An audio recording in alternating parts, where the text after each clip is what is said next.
The cream of the crop!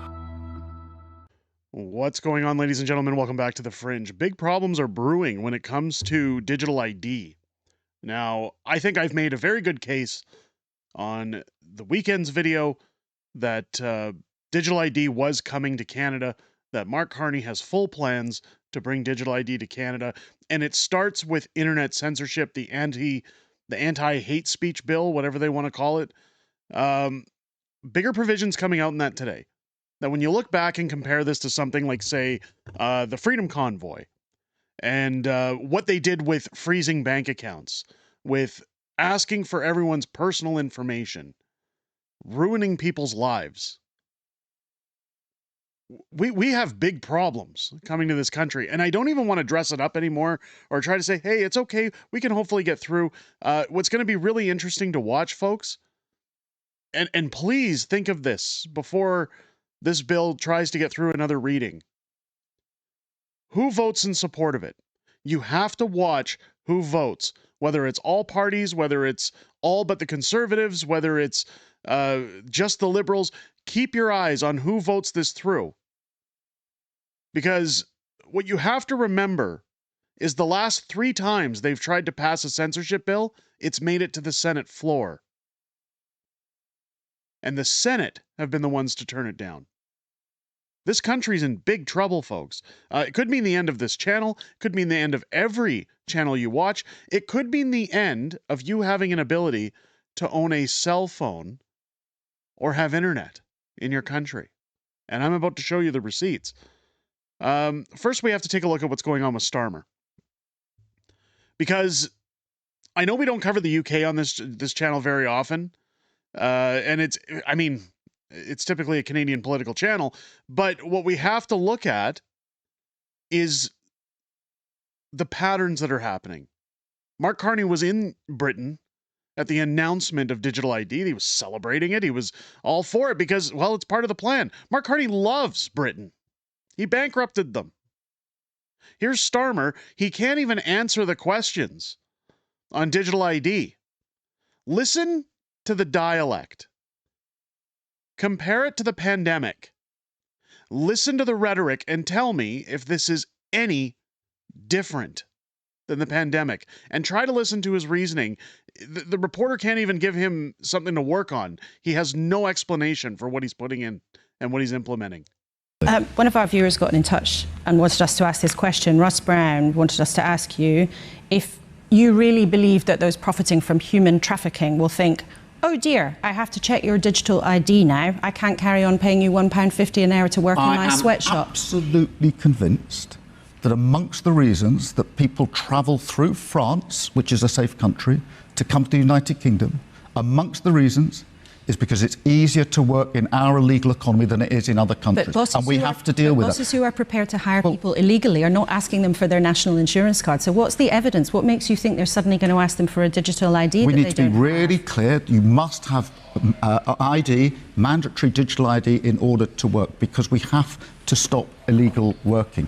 If you look at any of the raids, we've massively increased the number of raids on working premises. It is absolutely clear that people are working illegally in numbers. But why do you think that them having a digital ID, having to have a digital ID, would stop that problem when right now people are meant to have a national insurance number and card, and if they're not asked for that, a boss is willing already to break the rules? What's the difference going to be? Well, the difference is this is on point of starting, not a retrospective exercise as it now is. It is an automatic collection of the information by the government, so we know exactly who is working in our economy, and it will help us enforce the rules that are there. But there's no point people saying to me, why do we need it, when we all acknowledge there is a problem. People are working illegally in our economy. It is amongst the reasons that people want to come to the United Kingdom. We have to deal with that. So what's funny about this is they talk about a national security card. It's the same in Canada as your social insurance, or in the United States, your social security number. That's how they track how you pay your taxes, what your income is, where you live. The government has all your information. Their revenue services have all of your information. So this reporter, taking a question from Russell Brand, making a very good point that, hey, all of a sudden these shops are going to close down and say, hey, I need your digital ID. He can't even provide an answer for it because it's authoritarianism. They're bringing in authoritarianism to introduce a social credit score, to have more control over the people. And again, I keep repeating it, folks. This is the biggest problem. The government's job is to pass policy, not to govern your lives. And they're all trying to make this vast push to move forward and take control of your lives. You've got it down here. This is how digital ID works. Status invalid. Shared misinformation on social media. Account frozen. Not up to date with mandated jabs. Take the mRNA booster to access your funds. Driver's license revoked. Like, these are the things about a digital ID that are scary as hell. And what's even more funny is that you've got a petition online in the UK government House of Parliament at almost 2.3 million signatures saying, and this is in like less than a weekend, folks. And this is just the time of filming. I guarantee by the time this video goes live, it's probably going to be up to 3 million or very close. People don't want this. But the Starmer comes out and says, oh, but you must have a digital ID to work. It's part of our parliament. It's all part of how we do things. Give me a break. Give me a bloody break. When we go back to Canada, and here's where I'm saying it starts with internet censorship. This is how they did it in the UK. You mute people's voices online. You tell them you can't say anything negative online or you can go to jail. You can get arrested. We can take away your things. Here's Ryan Garrettson pointing out the obvious when we talk about Bill C-8. I know many of you have seen this, but please understand this paragraph from Bill C-8. This means Melanie Joly has the power to not only remove someone's access to the internet if she feels it necessary, but stop them from ever having access as well without any due process. Does that sound legal to you? Like, and when you say access to the internet, it's telecommunications, which means your cell phone, all the access to your apps, your internet, emails. How do you do your job if you can't get internet? The whole world runs around it these days. Your banking. And I'll tell you, like on this channel, I talked about how our bank account got hacked about a month ago, and I had to give up my phone for an entire day while phone numbers were reset, passwords were reset. We lost access to our banking, and I'll tell you, I even said to my wife, and I said it on stream, you never realize just how much of your life is tied into that stupid rectangular screen that you carry around all day long. Imagine if you protest something the government doesn't like, or you put out a meme or a mean tweet about the government, and they say, oh, that's it, yank their connection, yank their services, no more access for you. This is the start of it in Canada. So, like, this isn't even the tip of the iceberg. Because once digital ID comes in, it's just like I showed you in that photo. Well, your driver's license is suspended. We're not going to give you a loan. Do you guys remember Ezra Levant a couple of years ago? I think it was about 5 years ago, trying to buy property in Calgary to have a studio for Independence to go and film in with all the equipment so that it was an open network for people who wanted to be journalists to expand. Royal Bank of Canada denied him a loan and said, well, I believe, and don't quote me verbatim because this was so many years ago, I believe it was somewhere along the lines of, we just don't agree with what you're doing. And Trudeau had shut it down. They were already controlling the banks. This is a huge problem. We're going to take a bigger look at it here. Matt Strauss coming out, Mark Nixon forwarded this. You need to be very concerned about Bill C-8. It allows Melanie Joly to kick anybody off the internet with no trial, no warrant. Worse, you won't be allowed to say you've been kicked off. So you guys could come to YouTube one day and say, hey, where's the Fringe? Where's Northern Perspective? Where's Moose on the Loose? Moose and his big chart about Mark Carney? Do you think they're going to let him stay on the internet? I'm really shocked guys like him and maybe I've missed it, that aren't talking about this, that aren't talking about how this leads to digital ID. Let's take a bigger look. I'm gonna pop this up so you guys can see.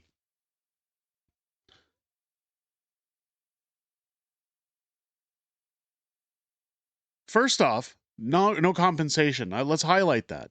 No one is entitled to any compensation from His Majesty and Right of Canada for any financial losses resulting from making of an order under subsections 1. So, for example, if you had a cell phone on a contract and you lose your service because you say, hey, I don't agree with Mark Carney's politics, you got to pay out that contract. Thousands of dollars. You're on the hook for that. If you lose your job as a result of it, if you say, well, I can't work without internet, I've lost my job, I've lost my way of paying my bills, I work remotely, they would say, well, we're not responsible for that. We can't compensate you. Security of Canadian Telecommunications System, Minister's Order.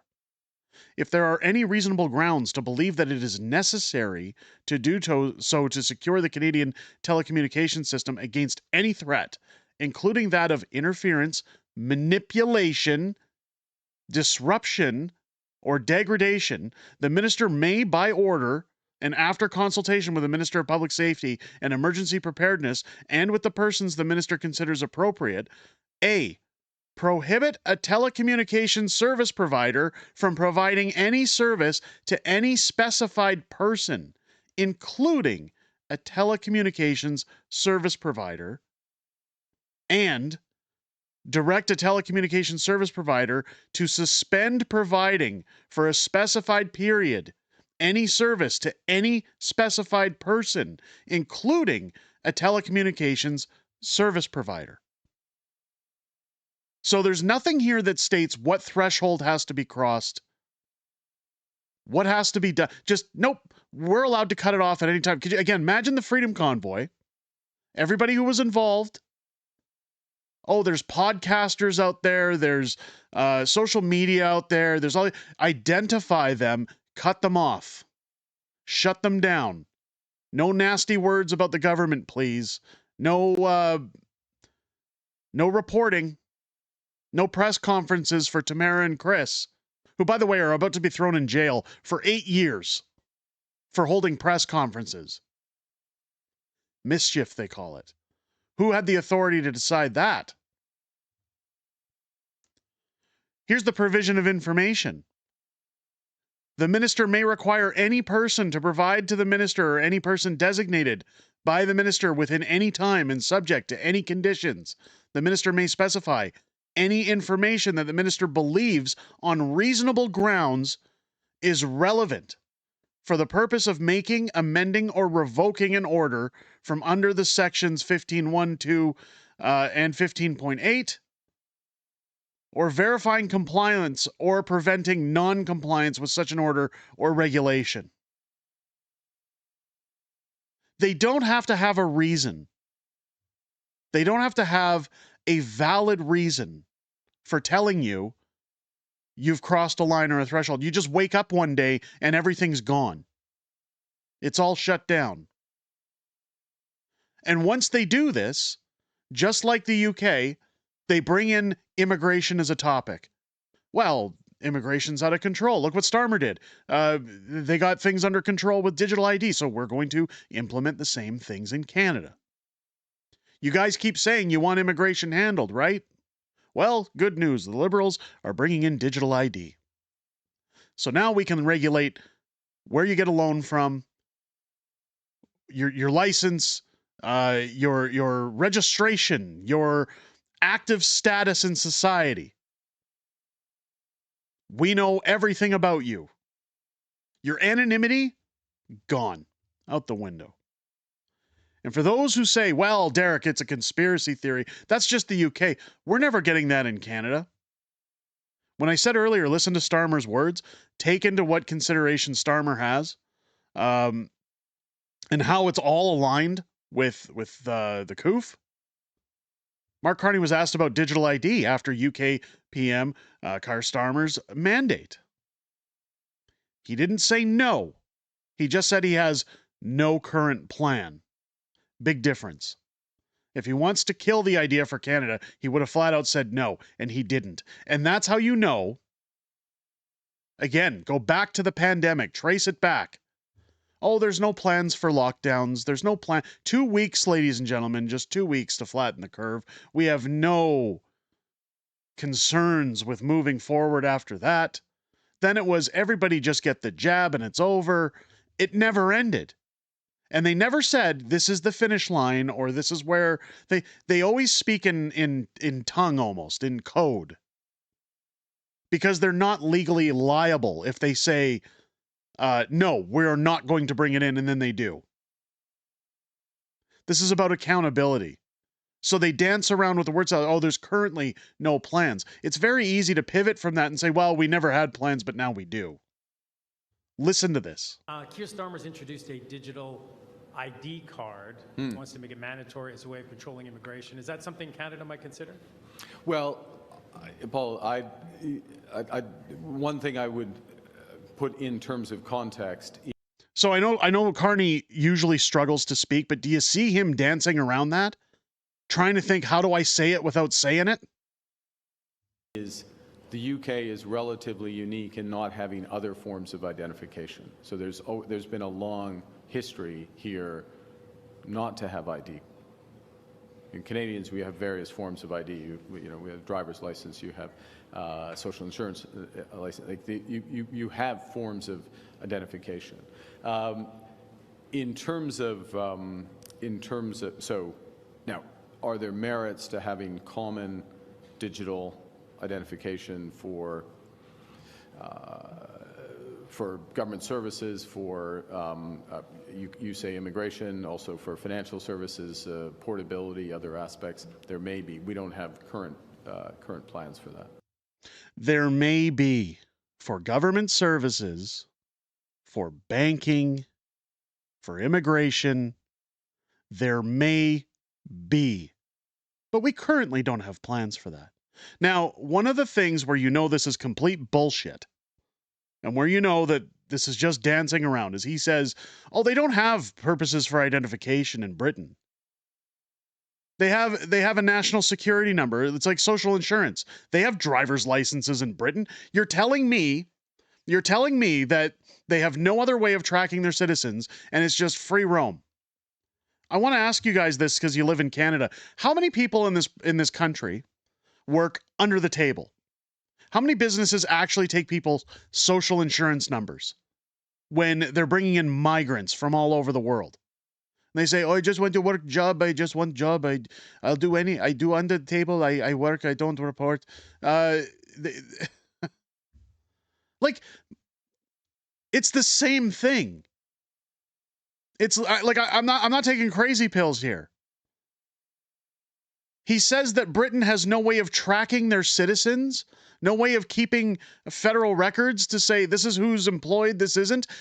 And furthermore, the biggest problem of all, folks, they created the problem by opening their borders. Create a problem, provide a solution. I try so hard on live stream. We just had a successful meet and greet, and I was talking to people there. I said, I don't like getting mad on these things. I don't like getting heated, but as soon as you start talking about it, like I imagine that some people watching this video are screaming at their screens. Have we not had enough of this behavior from government? Have we not had enough of what's going on? Like, this is where we are, folks. Like it or not. They're using these draconian measures to take away your speech, to take away your mobility, to take away your freedoms. And Canadians are sitting idly by watching it happen in real time. And this is where I said on Friday's stream, when people said, well, let's just give Pierre more time. Let's do this. Let's do that. I said, look, I'd love to give him all the time in the world. We don't have time. There's no time. We're out of time. Something needs to change. I think everybody can agree with that. I'm hearing rumblings from sources that we may see an election as early as spring of 2026. But if this bill passes, if the Internet Harms Act passes before then, How's that going to work out for everybody?